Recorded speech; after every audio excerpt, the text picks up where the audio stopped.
सतगुरुदेव की जय। सर्वसंगत से प्रार्थना है, सत्संग प्रारंभ हो रहा है। कृपया सत्संग स्थल पर शांति पूर्वक विराजमान होकर के श्रद्धा से सत्संग सुने। परमेश्वर की प्यारी आत्माओं से पुनर्निवेदन है, सत्संग प्रारंभ हो रहा है। कृपया सत्संग स्थल पर शांति पूर्वक विराजमान होकर के श्रद्धा से सत्संग सुने। सत साहिब सतगुरुदेव की जय। बंदी छोड़ कबीर परमेश्वर जी की जय। बंदी छोड़ गरीबदास जी महाराज जी जय। स्वामी राम देवानंद जी गुरु महाराज जी की जय हो।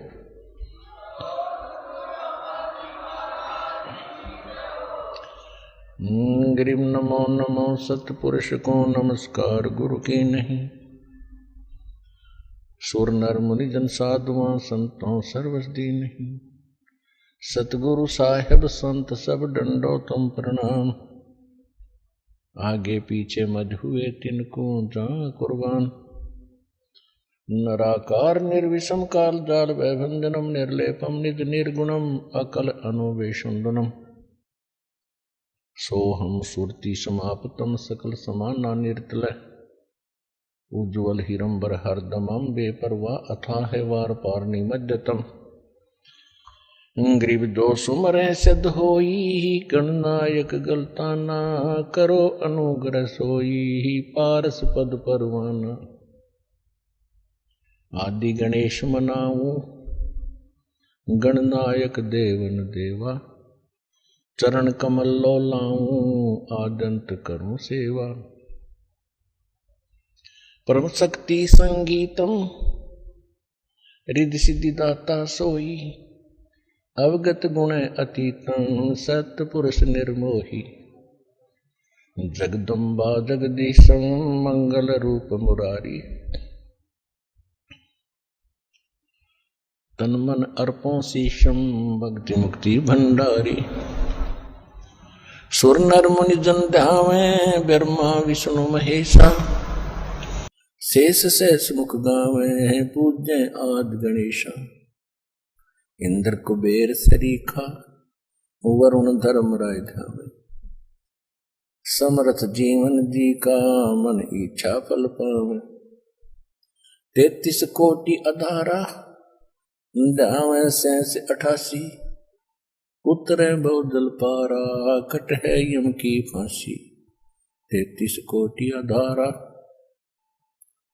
ध्यावे 88। उतरे बहुदल पारा कट है यम की फांसी। कर जोरों विनती करूं धरूं चरण पर शीश। गुरु जी राम देवानंद जी महाराज ने दियो नाम बख्शीश। कोटि कोटि सिजदा करूं कोटि कोटि प्रणाम। चरण कमल में राखियो मैं बांधी जाम गुलाम।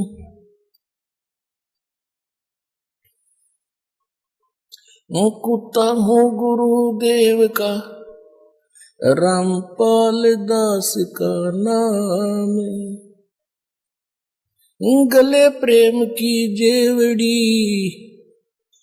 जाखे तो जाऊं। तो करो तो बावड़ू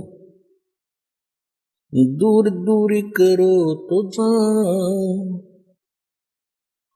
जो राखो तो ही रहूं जो देवो सो खाऊं।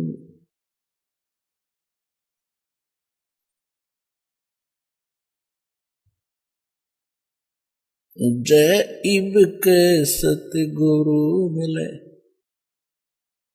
सब दुख आखूं रोए। चरणों ऊपर शीश धरूं, कहूं जो कहनी हो। कबीर साईं मिल लेंगे, पूछेंगे कुशलात, आदि अंत की सब कहूं, अपने दिल की बात। गुरु जी तुम ना भूलियो, चाहे लाख लोग मिल जाएं, हम जैसे तुमको बहुत हैं, तुमसे हमको नहीं। तुमरे विसारे क्या बने, मैं किसकी शरण में जाऊं। शिव ब्रंच मुनि नारदा, इनके हृदय ना समान।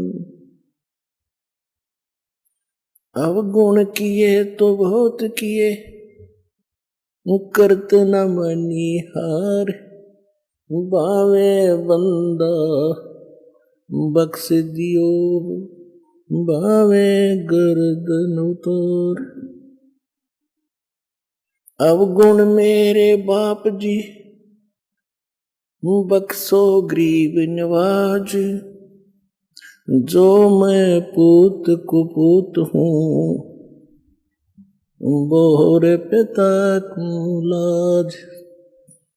मैं अपराधी जन्म का, नक्सक बरे विकार। तुम दाता दुख भंजना, मेरी करो सुमर। सुरत करो मम साइया, हम हैं बवदल माही। आप ही बह जाएंगे जो, तुम न पकड़ोगे बाँ। हे बंदी छोड़ दयाल जी, तुम तक हमारी दौड़े।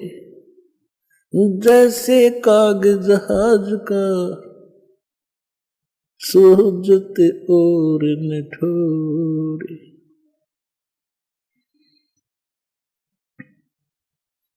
परमपिता परमात्मा,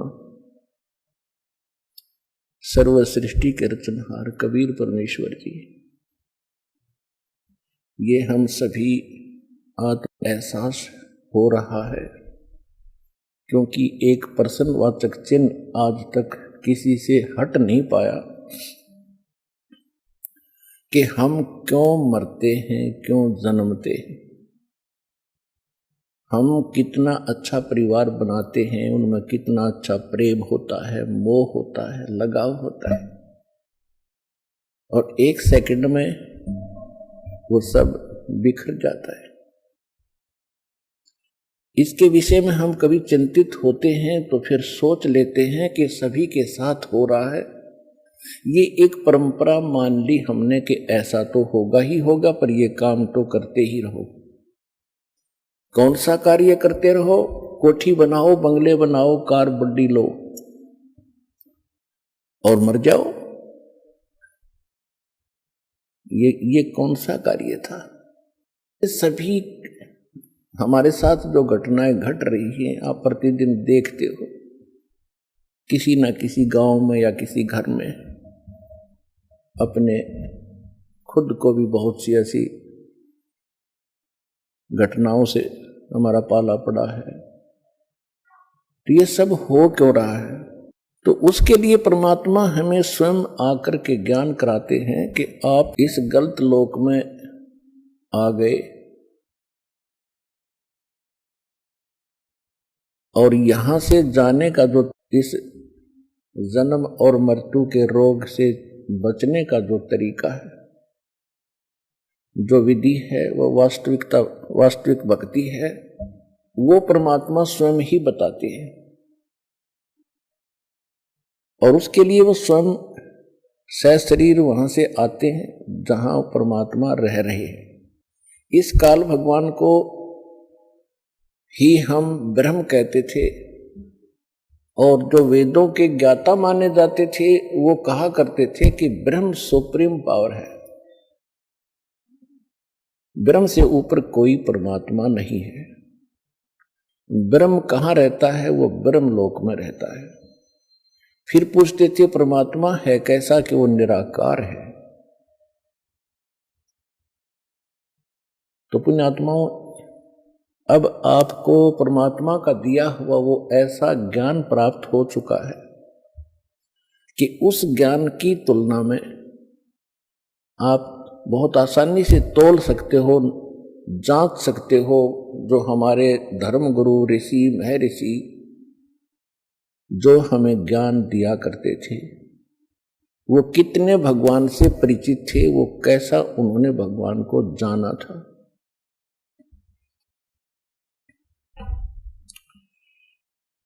और परमात्मा ने आकर जो ज्ञान दिया है वो हमारे सदग्रंथों में पहले ही विद्यमान था। ये क्या जाने वेदों और गीता को, क्या जाने ये पुराणों के विषय में, इसको संस्कृत भाषा नहीं आती। तो ये हमारे हृदय में घर कर गई ये बात उनकी कि कबीर जी अशिक्षित है और हमारे धर्म गुरु काशी विद्यापीठ से ये पढ़े हुए हैं और हमारे सदग्रंथ भी संस्कृत भाषा के अंदर ही लिपिबद्ध थे। तो जिस कारण से हमें अपने उस नकली धर्म गुरुओं पर अविश्वास नहीं हुआ कि ये झूठ बोल रहे हैं, कि कबीर जी गलत ज्ञान दे रहे हैं। इसलिए ये शिक्षा आपको दी है।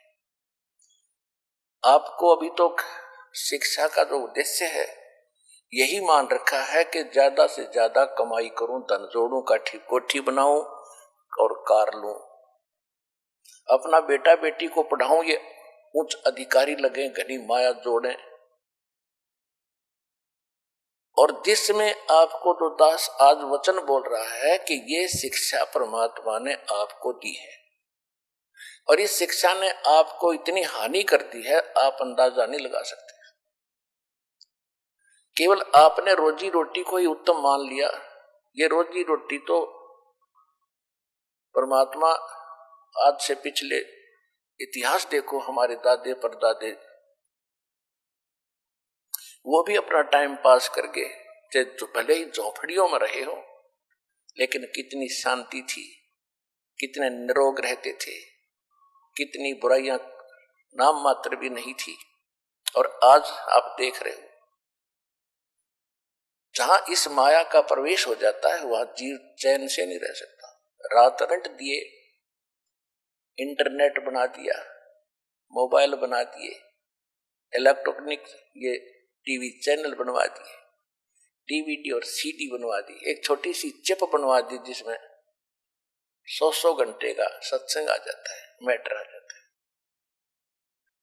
तो इतना अज्ञान हो चुका था, उस अज्ञान को हटाने के लिए परमात्मा ने ये सुविधाएं दी आपको और उसका ये परिणाम है कि आज आप वो बातें सुन रहे हो जो भगवान 600 वर्ष पहले सुनाया करते थे और मार खाया करते थे।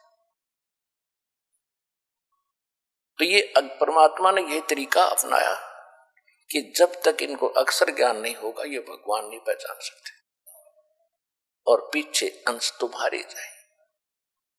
ऐसा वचन हर मोय दीजे, तब संसार गवन तुम कीजे। अब जो प्रसंग चला है इसके लिए थोड़ी सी भूमिका बतानी पड़ेगी कि परमात्मा जब प्रथम बार यहां आए और यहां हाहाकार मच चुकी थी, क्योंकि यहां तो दुख ही दुख है। बेशक सतियों भी क्यों ना हो, मृत्यु तो वहां भी थी, वृद्ध अवस्था भी थी। वृद्ध अवस्था और मृत्यु इस प्राणी के लिए सबसे बड़ा कहर है और ये दोनों कंपलसरी क्यों गए का बेशक बीच में अचानक मर जाए, लेकिन वो मृत्यु अच्छा नहीं मानता कोई भी। और बुढ़ापे में मृत्यु कोई बड़ी बुरी सी नहीं लगती।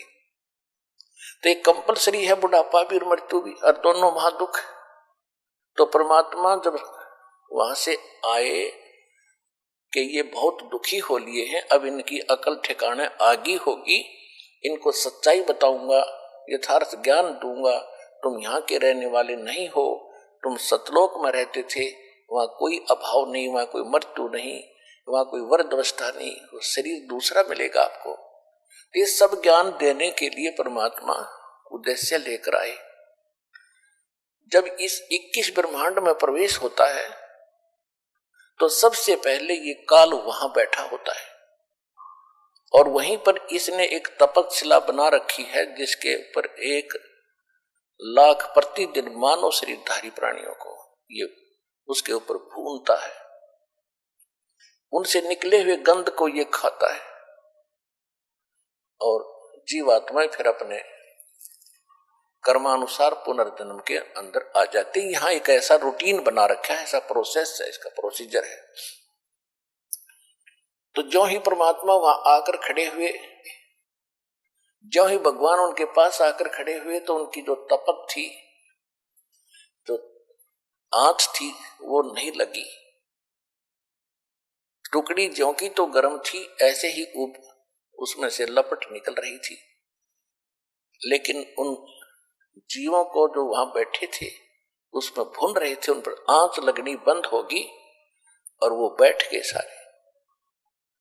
तब सामने भगवान को देखकर उन्होंने कहा कि हे परमात्मा, हम कौन से कर्म का दंड यहाँ भोग रहे हैं।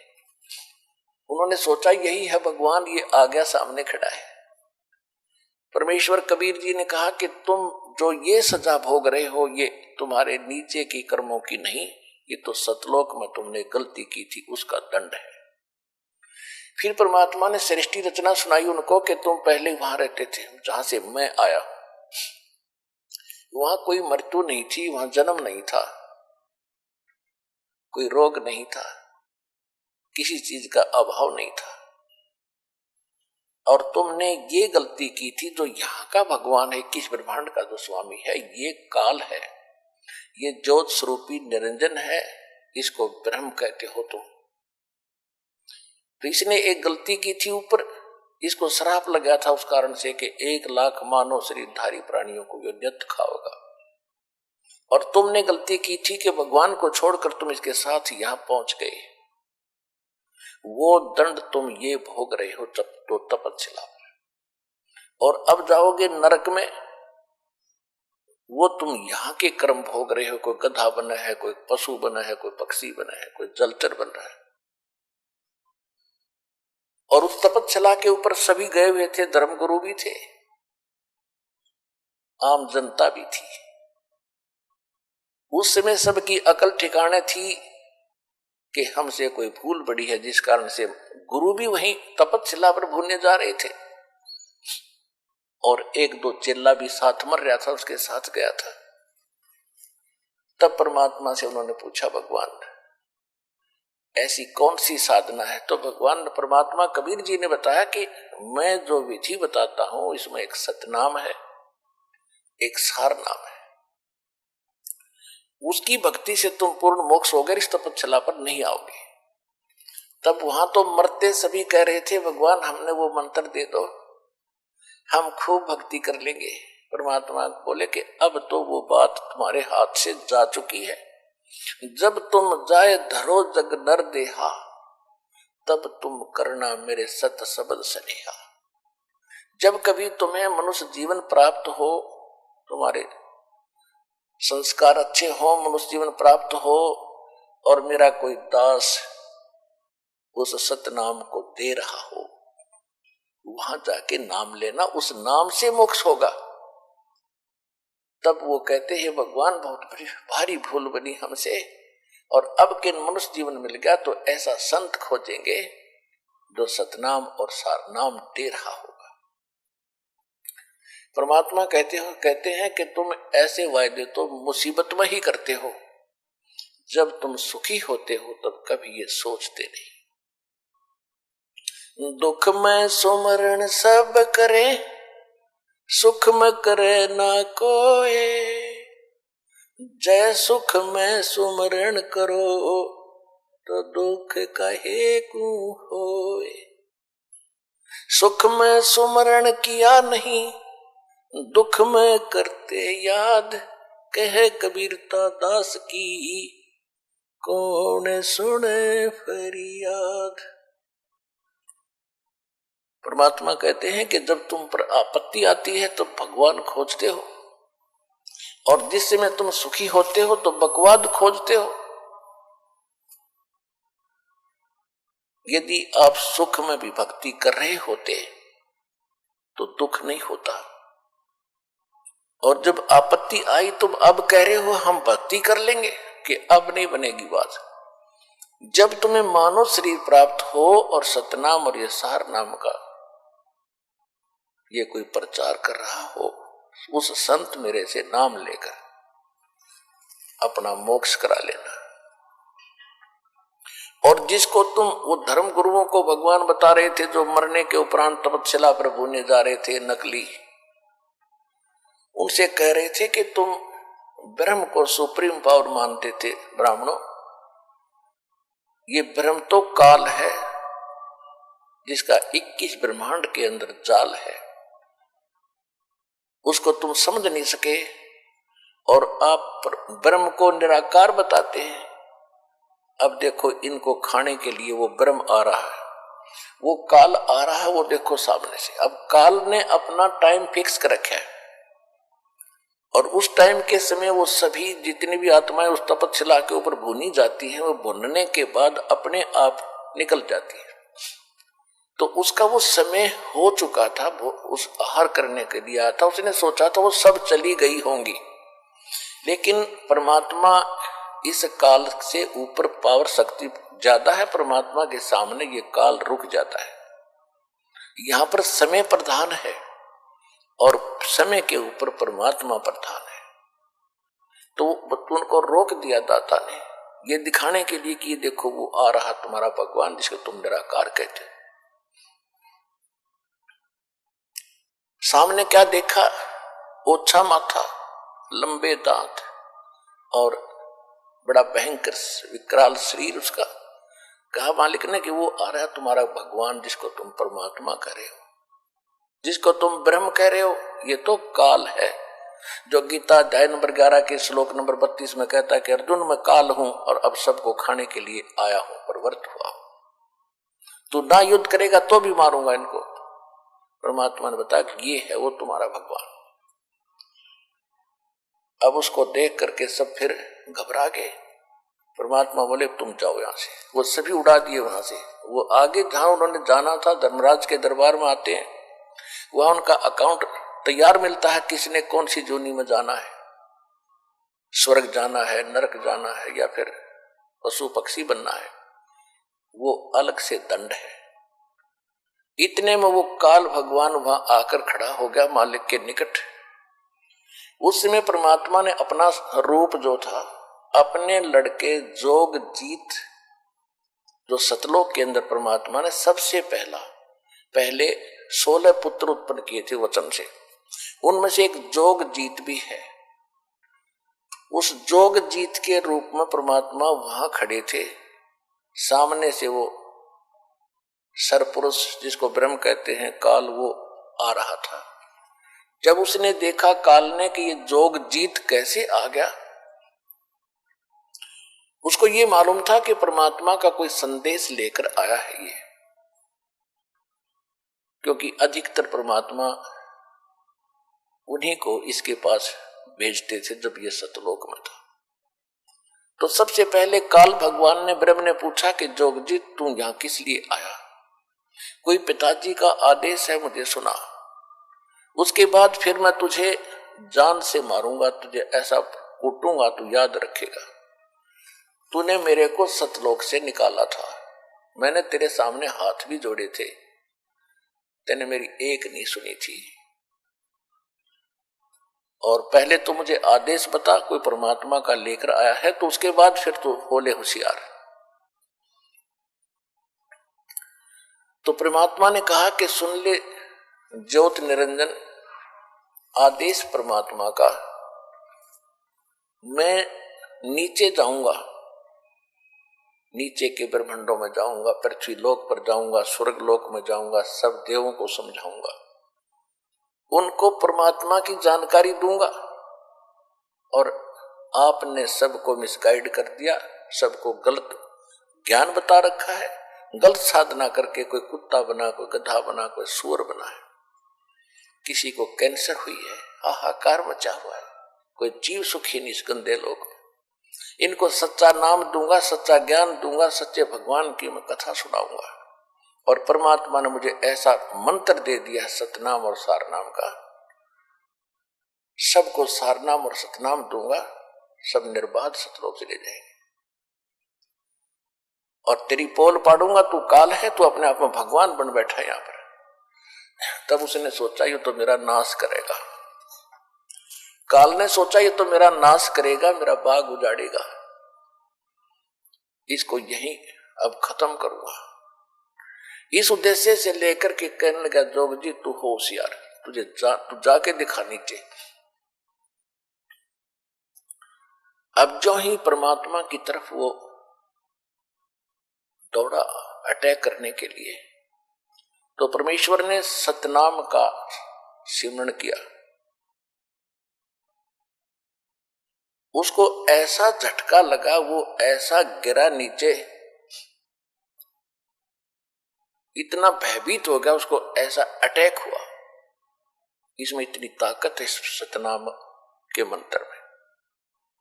ये अध्यात्म पावर है और अध्यात्म पावर बहुत प्रबल होती है। इतना भयभीत हो गया कि वहां से कहते पाताल में जाके गिरा। ये परमात्मा इसके साथ साथ गए। ये बहुत भयभीत हो गया, हाथ जोड़ने लग गया। परमेश्वर ने कहा कि ऊपर ही चलो, ही या कोई और सुनेगा हमारी बातों को, तो ऊपर चल।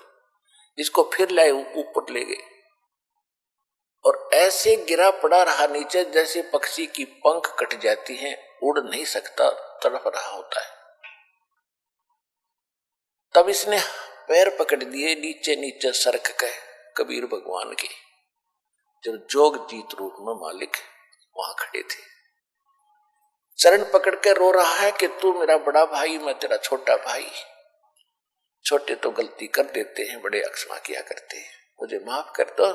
मैंने तो एक भाई समझकर तेरे साथ ये डिठाई कर दी, ये गलती कर दी। आप तो बख्शनहार हो, मैं तो आपको पिता का स्वरूप मानता हूं, मुझे माफ कर दो। अपने आत्माओं, यहाँ प्रत्येक प्राणी के अंदर ऐसा स्वभाव है, क्योंकि जैसा राजा यथा प्रजा, यथा राजा तथा प्रजा। तो हम सभी में ये वही दोष है। जब हमने काम निकालना होता है तो चरण पकड़ लेते हैं, हाथ जोड़ते हैं, चापलूसी करते हैं। उससे पहले हम अपनी ताकत का इजहार भी करते हैं कि इसको डरा धमका के कुछ काम करा लूं। जब देखते हैं कि सामने वाला ताकतवर है तो हम उसके चापलूसी करके अपना उल्लू सीधा करना चाहते हैं। तो उसने, परमात्मा ने कहा कि मेरे पैर छोड़ दो। नहीं, तब छोड़ूंगा जब आप मेरी कुछ शर्त मंजूर कर लगे। परमेश्वर ने कहा कि बोल तेरी क्या शर्त है। एक तो ये है कि 3 युगों में जीव कम ले जाना, और चौथा युग जब कलयुग आवे तो आप कितने ही जीवों को निकाल ले जाना। परमात्मा को मालूम था कि 3 युगों में ये प्राणी मेरे काबू में आवेंगे नहीं, क्योंकि इनको सुख रहेगा। सतयुग के अंदर बहुत पुण्यात्मा आत्माओं का जन्म होता है, और जैसे संस्कार लेकर प्राणी यहां उत्पन्न होता है, परमात्मा उसकी वैसी ही व्यवस्था उसके अनुसार कर देता है।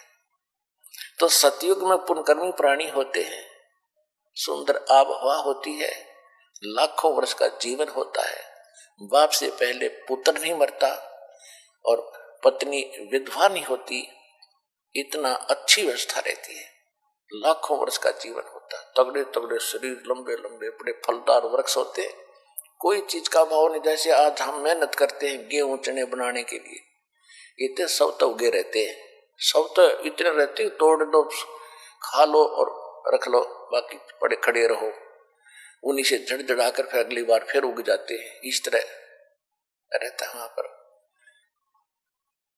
तो उसके बाद त्रेता युग आता, उससे कुछ कम संस्कार के लोग उत्पन्न होते हैं। द्वापर में फिर उनसे भी कुछ कम अच्छे किस्मत के होते, लेकिन दुख फिर भी कम होता है। जब तक इस प्राणी को दुख नहीं होता तब तक ये भगवान याद नहीं करता, कोरी बकवाद याद करता है। ये ऐसा स्वभाव बन गया हमारा। तो परमात्मा को मालूम था कि 3 युगों में ये पार नहीं होंगे, ये सुनेंगे भी नहीं मेरी बात। फिर चौथे युग में परमात्मा ने कहा ठीक है भाई, तेरी ये शर्त मैंने मंजूर कर ली, और बोल। फिर कहा कि पहले चौथे युग में परमेश्वर ने कहा कि चौथा युग जब आएगा मैं अपना कोई अंश भेजूंगा और पूरी पृथ्वी पर मेरा ही उपदेश रहेगा, मेरा ही ज्ञान रहेगा, मैं एक ही भगवान रहूंगा। तब इसने सोचा यह तो बात बिगाड़ेगा। तो काल ने कहा कि एक शर्त मेरी और है भगवान, कि पहले मेरे प्रचारक जावें, आपका बाद में आवे। परमात्मा बोले चल ठीक है, ये भी तेरी स्वीकार कर ली। इसने इस प्रकार कई शर्त परमात्मा से रखी, दाता ने इसकी वो सब स्वीकार कर ली। फिर इसने लास्ट में ये कहा कि मुझे वो मंत्र बता दो जिससे तेरे हंस पार होंगे। फिर उसने ये दूसरा ये रखा था, तीसरी शर्त ये रखी थी कि आप जोर जबरदस्ती ना करना भगवान, नीचे जाओ तो जोर जबरदस्ती करके उनको दीक्षा ना देना, आप अपना ज्ञान देना। आपके ज्ञान को कोई स्वीकार करे तो वो आपका हो, आपके ज्ञान को स्वीकार ना करे वो मेरा हो। ये तो मालिक को पता था कि जब तक इनको ज्ञान ही नहीं होगा तो ये मेरे कैसे हो सकते। परमात्मा बोले भाई ठीक है। फिर इसने शर्त रखी जी, एक शर्त और है, क्या कि पहले मेरे प्रचारक जाएंगे, आपका फिर बाद में आवे कलयुग में। परमात्मा ने बोल सुना भाई ठीक है। परमात्मा ने कह दिया कि ठीक है, ये तथास्तु, हम बाद में चले जाएंगे। जब इसने देख लिया, क्योंकि जीव है ये भी, और जीव की बुद्धि जीव सत्र की होती है, और कबीर परमात्मा है, सर्वशक्तिमान है, सर्वज्ञ है। तब उसने क्या देखा कि अब ये क्या करेगा, चौथे युग में आएगा, कर लेंगे जो करना है। एकदम खड़ा हो गया, गरज निकली बच्चा सुखी, इस फार्मूले से खड़ा हो गया। तो तब कहा कि जाओ जोग जीत संसारा, जीव न माने कहा तुम्हारा। फिर कहते 12 पंथ करूं मैं साचा, और नाम तुम्हारा ले करूं अवाचा।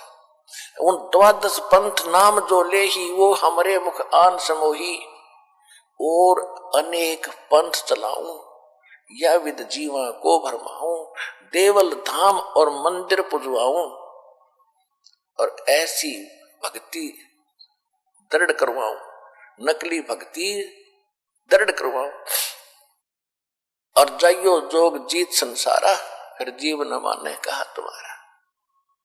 जीव तुम्हारा कहा न माने, हमरी ओढ़ हो बाद बखाना। ऐसे अज्ञान से भर दूंगा, मंदिर मस्जिद गुरुद्वारे धाम इनकी पूजा पर दृढ़ कर दूंगा, और ये तीर्थ व्रत जब तक चतलाऊं, या विद जीवों को भरमाऊं। तीर्थों पर, व्रत के ऊपर, धाम मंदिर, देवल कहते मंदिर को, इनमें दृढ़ कर दूंगा इनकी बुद्धि को, और तेरी कोई नहीं सुनेंगे। जब तुम्हारा पीछे अंश जाएगा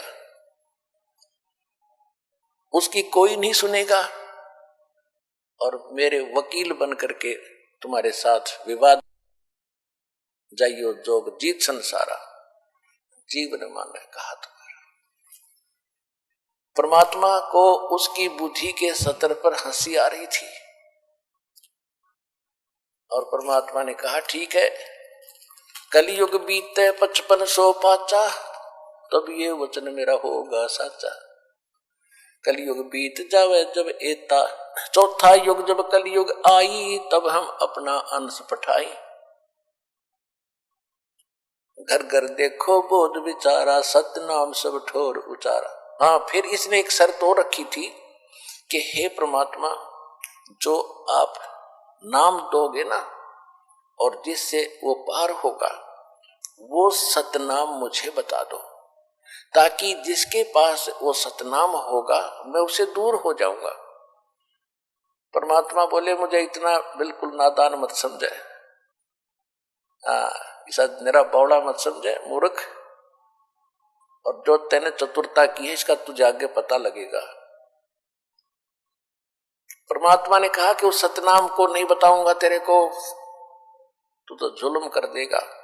और उस सतनाम की यह शक्ति तूने देख ली है, जिसके पास मेरे हंस के पास सतनाम होगा तो निकट जाके दिखा दिए उसके, आप पे पता लग जा कि इसके पास वो सतनाम, तुझे बताने की जरूरत नहीं पड़ेगी। वो सतनाम ऐसा होगा जैसे मैंने सतनाम का सिमरण किया तो पताल में जाके गिरा था, और जिस हंस के पास ये सतनाम होगा उसकी ये हालत होगी को छेड़ के दिखा दियो मेरे बच्चे को। तो क्या कहा कि चौथा युग जब कलयुग आई तब हम अपना अंश पठाई, घर घर देखो बोध विचारा, सतलोक सतनाम सब ठोर उचारा। सतनाम सुना सुना था राधा स्वामी वालों से, इन राधा स्वामी वालों ने सतनाम के कह पता नहीं ये खान का है कि पीने का है, ये कोई सतलोक है या कोई स्थान है या कोई नाम है या भगवान है। ऐसे बच्चों जैसी व्याख्यान की सुनकर पढ़कर देखो इनके महापुरुषों की पुस्तकें। वो संत मत प्रकाश भाग 1, 2, 3, 4 निरडंगे पर रखे इन्होंने।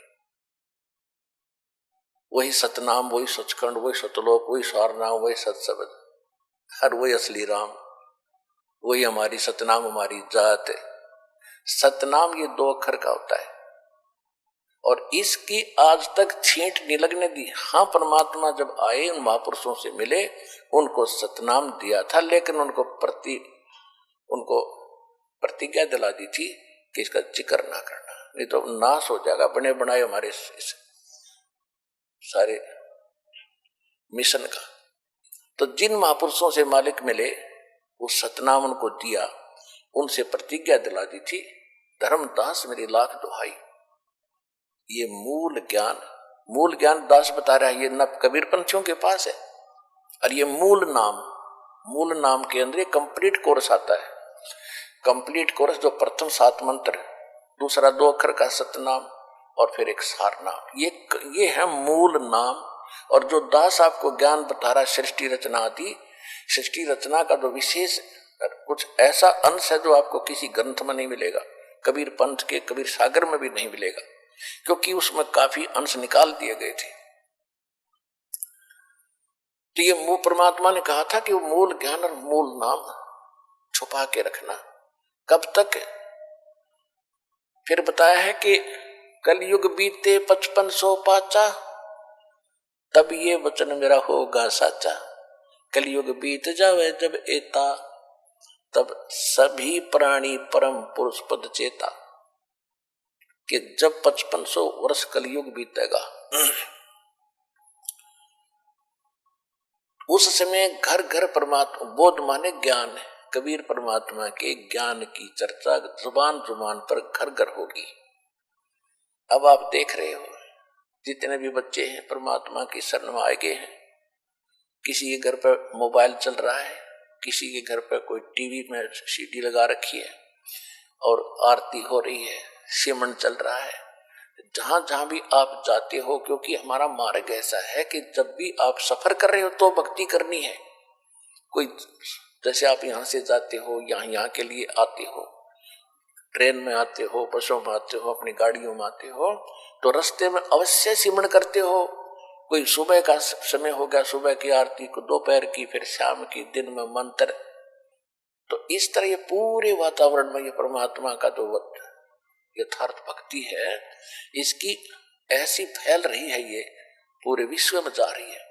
और अभी तक विश्व के अंदर ये गाने बजाने, बकवाद, चर्चा और ये जो निंदा चुगली, इस तरह की बातें, जो विचार विमर्श होते हैं, ये वायुमंडल में घूमते रहते, शब्द खंड नहीं होता।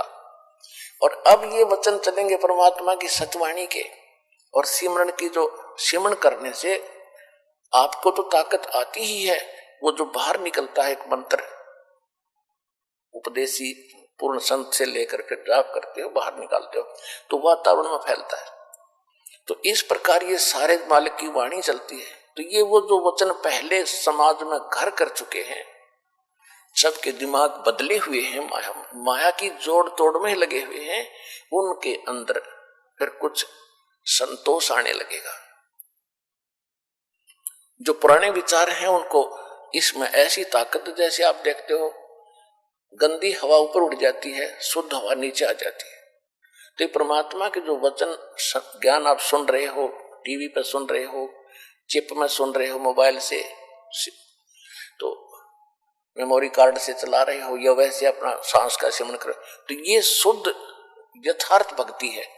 ये वातावरण में नीचे नीचे रह जाएगी। और जो ये पहले की बकवादें हैं, जो लड़ाई झगड़े घर घर में हो रहे हैं, आपस में लड़ते रहते हैं, तो ये सारे समाज में घूम रहे, तो सबके माइंड पर टकरा कर वो सबको ऐसे बेचैनी पैदा कर रहे हैं।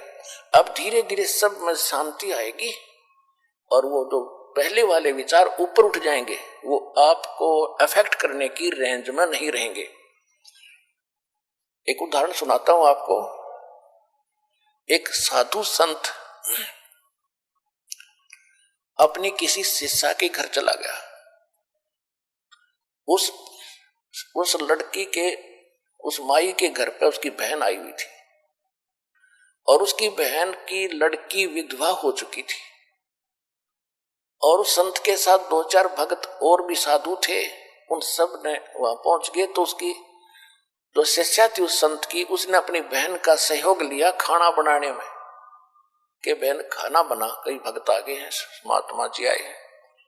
तो जब उन्होंने खाना खा लिया, शाम ने वह सो गए, तो सारी रात वो संत बैठा रहा। ऐसा सपना आया उसको कि जैसे मेरी बेटी विधवा होगी, हे भगवान, छोटे छोटे बच्चे हैं, इसका क्या होगा, ये कैसे जीवन निर्वाह करेगी, मेरी तो भोली भाली बेटी है, ये कैसे जिएगी। ऐसा करता करता इतना बेचैन होकर वो उठा तो काफी चिंतित था कि क्या हुआ, ये भी कोई सपने में मैं कभी ये बात भी नहीं करता, कभी चर्चा भी नहीं चलती है। बुलाई कि बेटी, ये खाना किसने बनाया था आज रात का? कि मेरी बहन ने बनाया था गुरुजी। तेरी बहन को बुलाना।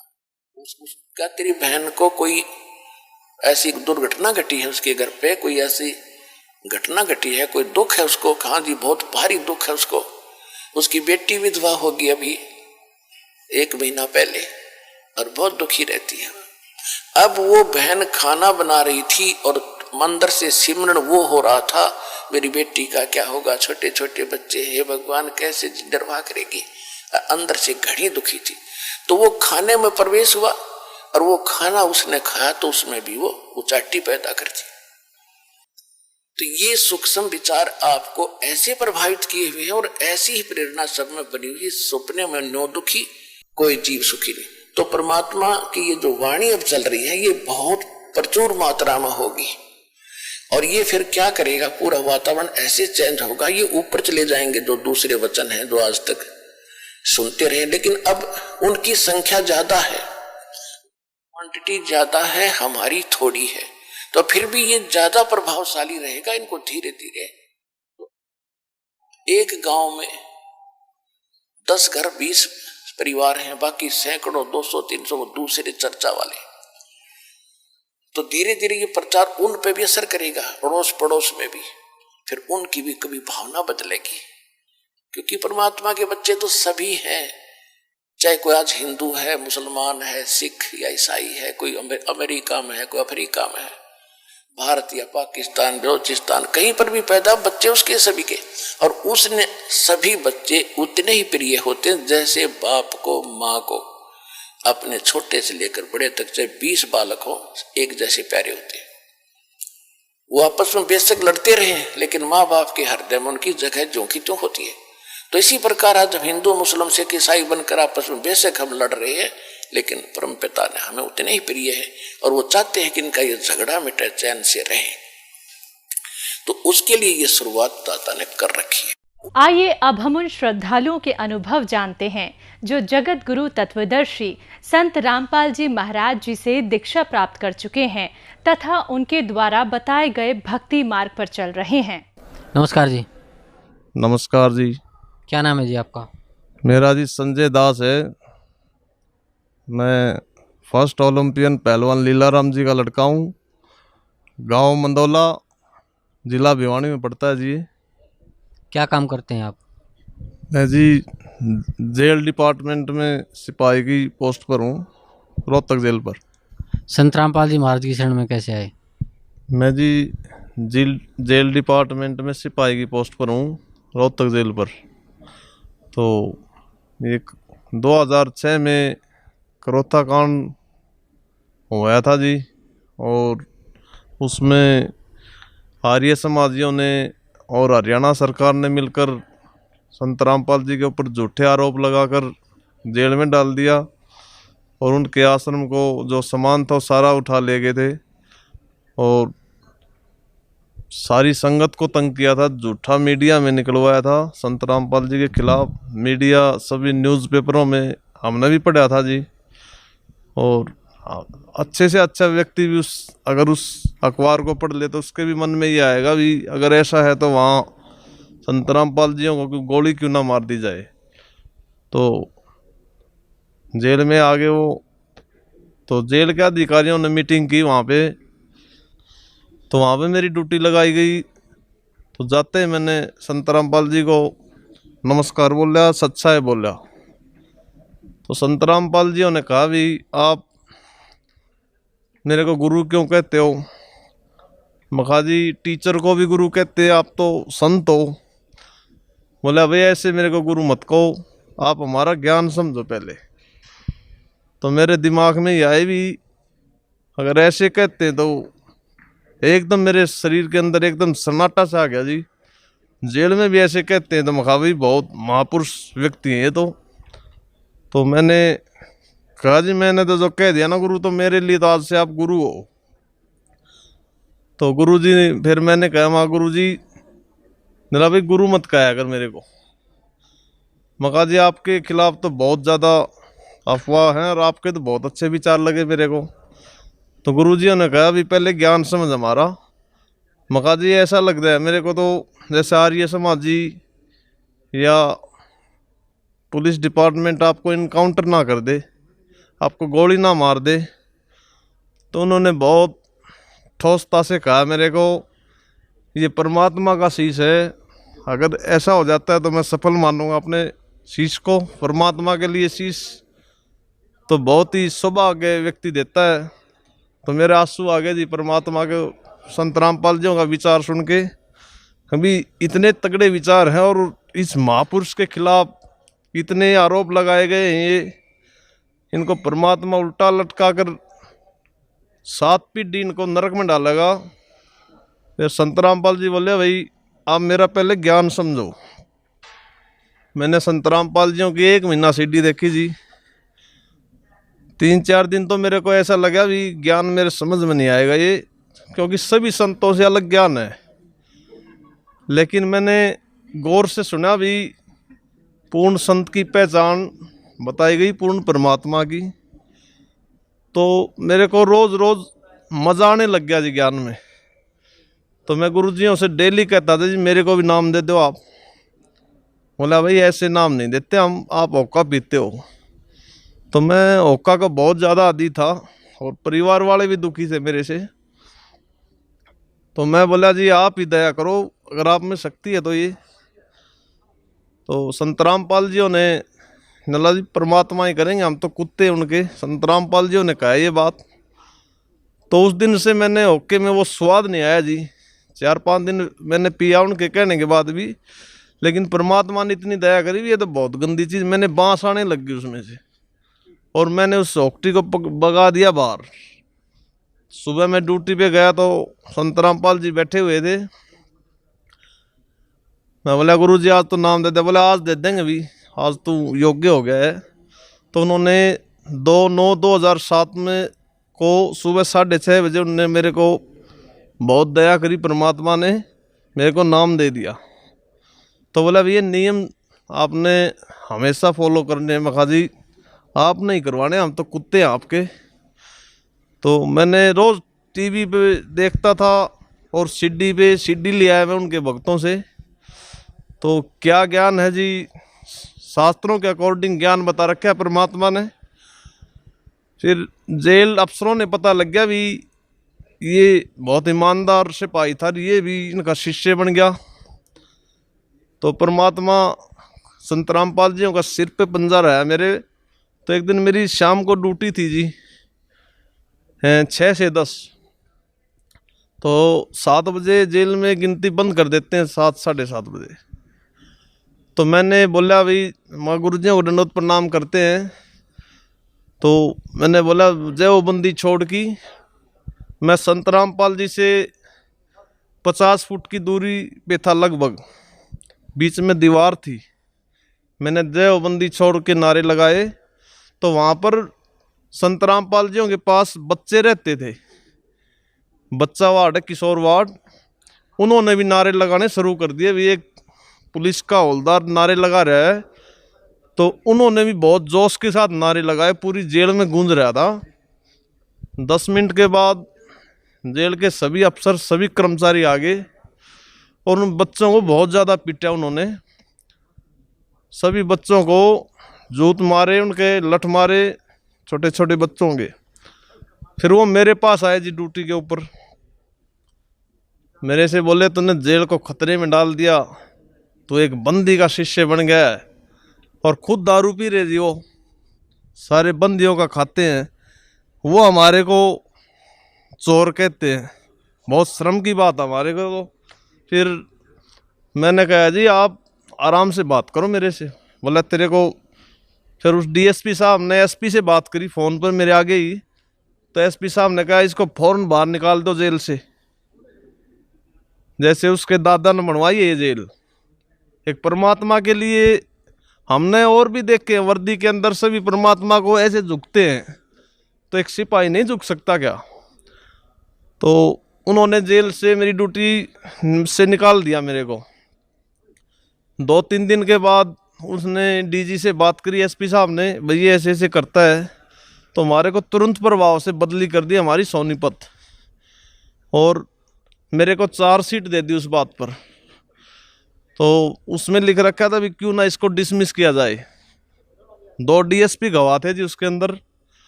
तो अम्बाला मेरी पेशी थी। तो वहाँ पर एसपी चौहान जी थे, सुरेंद्र सिंह चौहान जी। मेरा 8वां नंबर था पेशी के अंदर। लेकिन परमात्मा कहते हैं जो सताएगा मेरे हंस को उसका खो दूं वंश। ये परमात्मा की जो वाणी थी मेरे दिल के आत्मा के ऊपर रमी हुई थी। परमात्मा ने कहा था भी जो चलेगा मेरी तरफ 1 कदम और मैं चलूँगा 60। जो चलेगा मेरी तरफ एक कदम मैं चलूँगा 60, और जो हो जाए कोई पक्का तो मैं लो की लाट। तो मैं पहले ही बढ़ गया जिस एसपी साहब के ऑफिस में, हालांकि मेरा 8वां नंबर था। तो एसपी साहब ने बोला भी क्या बात है? मखा जी मेरे को दूर जाना है, मेरा फैसला कर दो आप। मेरे बिल्कुल कोई दिमाग में ये भी नहीं था भी मेरी पेशी है। मैं तो एक प्रसाद, परमात्मा का प्रसाद समझ के गया था वहाँ पे। तो एसपी साहब ने बोला भी तेरा तो 8वां नंबर है मखा जी, अभी फैसला कर दो मेरा। तो मैंने तो दूर जाना है जी, क्योंकि पता था परमात्मा का सिर पे पंजा है। तो एसपी ने मेरी फाइल निकाली जी। तो बोला भाई तू तो बंदी रामपाल जी का शिष्य है और तेरी तो गवाही दे रखी है ठोक के, तेरे को तो डिसमिस करने का आदेश सिफारिश की गई है। तो मैं उनकी बात सुनता रहा जी। तो बोला भाई, और उन्होंने गवाह पढ़े दूसरे, इंक्वायरी अफसर की गवाही देखी, ठोक के गवाही दे रखी थी जी मेरी। लेकिन मेरे कोई दिमाग में भी ये नहीं था कि भाई ये मेरा कुछ कर देगा। तो उनके काफ़ी विचार सुने जी। मैं आखिरी में मैंने हाथ जोड़ के प्रार्थना करी उनसे, माँ जी मेरा फैसला करो आप। तो उन्होंने विचार करे, अफसरों ने भी, आप ये बताओ नौकरी से पहले क्या करते थे? मैं कहा जी मैं राष्ट्रीय स्तर का पहलवान हूँ, और जो मेरे पापा जी हैं वो फर्स्ट ओलंपियन है, पद्मश्री पहलवान लीलाराम, स्पोर्ट्स डायरेक्टर हरियाणा। तो बोले भाई एक तरफ तो उन्होंने प्रश्न किया मेरे से, भाई एक तरफ तो आपकी पहलवानी हो और एक तरफ आपकी नौकरी हो और एक तरफ आपका गुरुजी हो, तो आप एक चीज मांगो हमारे से। मैं हंसने लग गया जी। बोले आज क्या रहा, अभी एक चीज मांग हमारे से। मैं बोला सर आपसे डीपली रिक्वेस्ट है, एक ही लाइन में बताऊंगा मैं तो। बोला हाँ बता भाई। माँ जी आपने तो बच्चों वाली बात कर दी। एसपी साहब मेरी साइड देख कर उसने सिर पकड़ लिया ऐसे, 4-5 मिनट तक उसने सिर पकड़े रखा जी। आगे एक जवान सिपाही, एक सिपाही होकर सुप्रीडेंट को ऐसे कहता है बच्चों वाली बात कर दी। मां सर आपने तो 4th-5वीं वाले बच्चों की बात कर दी आपने तो। बोले क्या भाई। फिर उसने 4-5 मिनट में अपनी गर्दन ऊपर उठाई ऐसे, वो ऐसे हो गया परमात्मा की इतनी दया थी कि जैसे उसकी पेशी है मेरे पास, ऐसा महसूस कर रहा था मैं वहाँ पे। माँ जी गुरुजियों के लिए तो नाट काट के घेर दूँ मैं 1 मिनट में, आप नौकरी की बात कर रहे हो मगा। और मगा सिर सौंपया गुरुदेव को, सफल होया ऐसी। तो उसने विचार करा जी 4-5 मिनट और उसने कहा भी अगर तेरा इतना ही भाव है तो मैं तेरे को बाइज्जत बरी करता हूँ। तो मैंने गुरुजियों को आके बरवाड़ा में बताया, मगा मालिक आपने ऐसे ऐसे दया कर दी मेरे ऊपर। तो मेरे गुरुदेव ने कहा जी मैं क्या बताऊं उनकी महिमा को। उन्होंने कहा ये तो रूंगे में हमारे पास, ये तो कोई बड़ा लाभ नहीं है तेरे को, परमात्मा तो वो कर देगा, सोच भी नहीं सकते आप। मैं गुरुजियों को बताया, क्या बताऊं मैं उनकी महिमा बता नहीं सकता। खुद परमात्मा आए हुए हैं वो, मैं उनकी क्या बाणी बताऊं, मैं उनकी क्या समर्था बताऊं, मैं इतना कुत्ता हूं। तो गुरुजी ने बोले बच्चे बेटे ये तो रुंगों में करया परमात्मा ने, और तूने तो अपनी नौकरी घेर दी थी, ये तो परमात्मा ने आपको देनी पड़ी। तो घर बताया मैंने, घर वाले भी इतने खुश हो गए, उनकी भी श्रद्धा बढ़ गई परमात्मा में।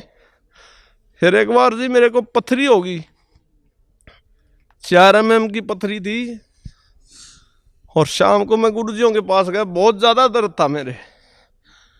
तो गुरुजी बैठे हुए थे ऐसे, तो मैंने गुरुजियों से प्रार्थना करी ऐसे दंडोत प्रणाम करके। इतनी दया कर रखी थी जी, हम जी वर्दी में भी दंडोत प्रणाम करवाया करते। परमात्मा जीव के बस की बात नहीं है जी, ये तो स्पेशल परमात्मा ने मेरे को कहा भी आप भक्तों के लिए मैंने अपना झोपड़ा भी फूंक दिया। मैं तो अपना झोपड़ा फेर कर लूँगा तैयार, लेकिन आपको इस नरक से निकालने वाला नहीं था कोई भी।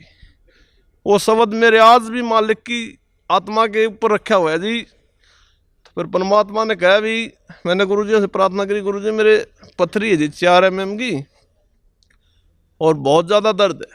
गुरुजी परमात्मा कहते साधु बोले सहज स्वभाव और जो चाहे सो कर दे। बोला भाई परमात्मा दया करेंगे, सुबह जल्दी निकल जाएगी। तो मेरी रात को 2 से 6 ड्यूटी थी जी। सुबह मेरे जुलाब लगी, उसके अंदर परमात्मा ने इतनी दया करी, बाहर निकल गई। और मैंने 2 दिन के बाद फिर टेस्ट करवाया मैंने एक्सरा में, बिल्कुल नील रिपोर्ट आई। डॉक्टर ने बोला भाई है नहीं तेरे तो। मखाजी मेरे तो 4.5 mm की है। डॉक्टर ने भी सिर पकड़ लिया जी, बोले तो परमात्मा का खेल है भाई, इंसान के बस की बात नहीं है। तो ऐसे ऐसे चमत्कार परमात्मा ने कहते रोंगों में। बताओ जी उनकी क्या महिमा गाए हम परमात्मा की, हमारे पास शब्द नहीं है उनके लिए। और मैं तो ये कहता हूँ पूरे विश्व में सभी भाई बहनों को आज तक ऐसा संत नहीं हुआ है जो ऐसा ज्ञान बताता है। हमारे परमात्मा सभी ऐब छुटवाते हैं। और एक दिन ये मैं हाथ जोड़ के प्रार्थना करता हूँ, पूरा विश्व स्वीकार करेगा इस ज्ञान को। मैं सच्चाई बता रहा हूँ आपको। और ये जो संत हैं, ये हमारे ज्ञान में एक भी शब्द गलत बता दो, हम उनको संत मान लेंगे। ज्ञान है ही नहीं उनके पास, झूठे हैं, सब झूठी दुकान करे हुए हैं, बिजनेस बना रखा है। जो वीआईपी लोग हैं उनको तो आगे बिठाते हैं और हमारे गुरु जी संत रामपाल जी महाराज जियों के यहाँ डीसी भी एसपी भी सभी लाइन में आते हैं। तो संत कहते हैं भाई सब इक्वल है हमारे यहाँ। तो संत तो पूरी विश्व के अंदर पूर्ण संत पूर्ण परमात्मा सतगुरु रामपाल जी महाराज जी हैं जी। इनका आप सभी से प्रार्थना, इनका ज्ञान सुनो। सीडी पे आज तो बहुत दया कर रखी है परमात्मा ने, और किताबें घर घर में जा रही हैं। SMS करो हमारे फ़ोनों पे, आपको घर बैठे किताब देंगे हमारे गुरु जी। और सभी से प्रार्थना है भाई, हमारा तो सारा परिवार के ऊपर दया कर रखी परमात्मा ने। हमारे छोटे छोटे बच्चे आते हैं 10 एक महीना यहाँ सेवा करते हैं। तो कोई अपनी बेटी को कोई गलत जगह पे ले जाएगा क्या?